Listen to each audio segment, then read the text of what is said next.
It's written all over your face. Yeah, it is. I can look at somebody and see if they are saved or if they are in sin. I can see their sins. I can see the light or the dark, because beyond the veil, the truth, it truly is written all over your face.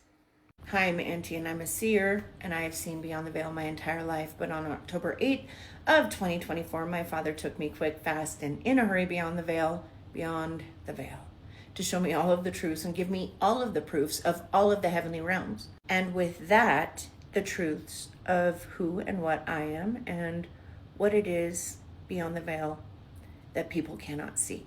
And one of those truths is, yes, in fact, it is written all over your face. This is one of the reasons I still use a filter. I like my face. I think it's pretty good for 50. What?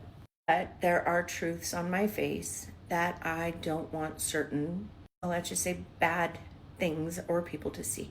I went live the other day and I was able to show my followers 3 of the very, very prominent truths that are on my face that if you were to see me in person, you don't even have to be a seer. You would see immediately. Or if I pointed them out to you, you would see them every time you looked at me. One of those truths that I have is a word. It is a beautiful word. It's become kind of my favorite word. And that word is holy. Holy. And it's in a very specific place on my face. After showing it to my followers on live, they could all see it. In fact, what I've been shown, although it was only recently that I discovered this word holy upon me, it seems as though it has been there my entire life.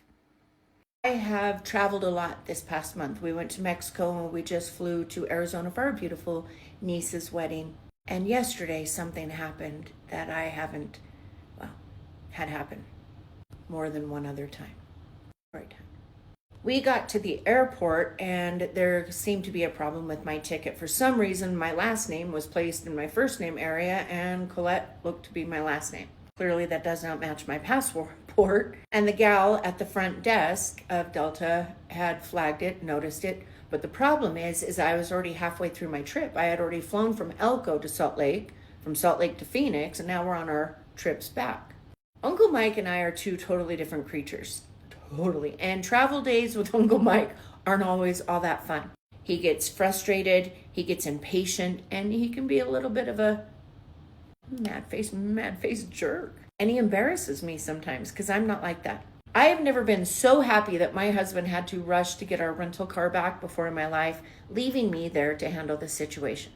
I don't even know what happened, but one of his carry-on bags he had to pay for, but then he found out he could have gotten it for free. So of course he's going on and on to this poor lady behind the counter saying, would have been nice to get my bag for free. And I was so embarrassed. I'm like, Mike, stop.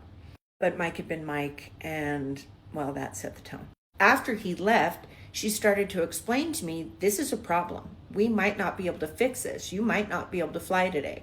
I had other stuff going on with my job, my work. I'm a realtor. It was stressful. This was the last thing I needed. And then I looked at her through spiritual eyes and I saw it. No, I almost jumped back because again, this isn't something I see on others, but I see on myself every day. I saw it.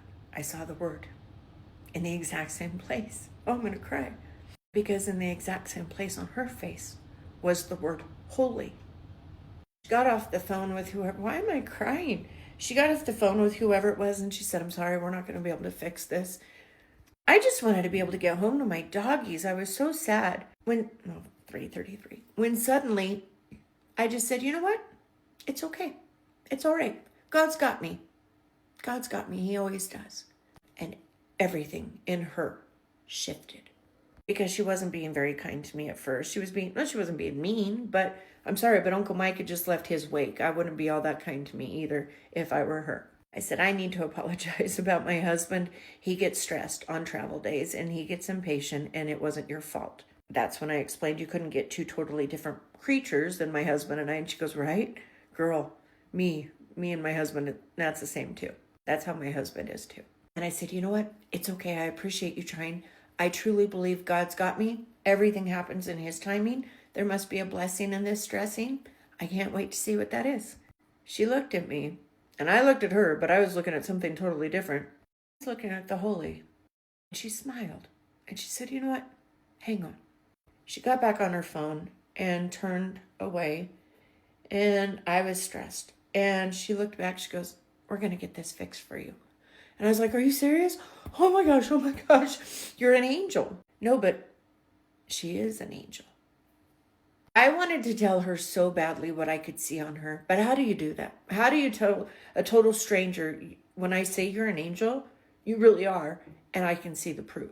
How do you explain to her, you have the word holy on you, beyond the veil, on your face? Well, in my experience in this situation, of course, you don't. But man, I wish I did. The second I said, it's okay. God's got me. This isn't your fault. Well, it'll work out. God always has me. Everything changed. And she did. She got it fixed. But even more so, she looked at me. She goes, you know what else I want to do for you? I said, what? She goes, I'm going to get your husband's money for his check on. I'm going to get you a refund. Oh my goodness. Uncle Mike's going to be so stoked. Just like that. That beautiful angel on the other end of the counter fixed everything. And even more so. We flew from Phoenix to Salt Lake. And when we went to board the plane from the Salt Lake airport to Elko, we had another surprise. They had upgraded us to first class. For free of charge, no pago necesito. And when they put us on the plane, my husband had realized, whoa, why are we in first class?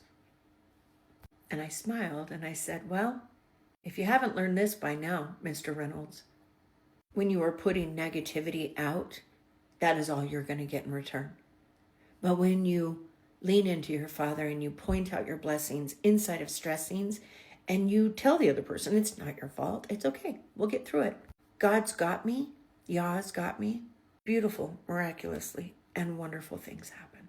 And somehow in that moment, maybe it took sitting in first class for Uncle Mike to see. Not only did he say, babe, you're right, but he also said, you're in charge of our travel plans from now on. Ooh, good idea. Very good idea. I love watching my husband learn. And he is. He's learning. What you put out is what you will receive. The world has a funny way of doing that. Where attention flows, energy goes. Everything that you are dealing with, everything that is coming back to you, has everything to do with what you've been putting out. Yesterday, I met another angel. And it was written all over her face. Our Father is so incredibly good. And there is good in this world. And there are angels all around us.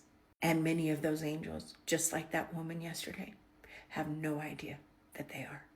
Is that not the most beautiful thing?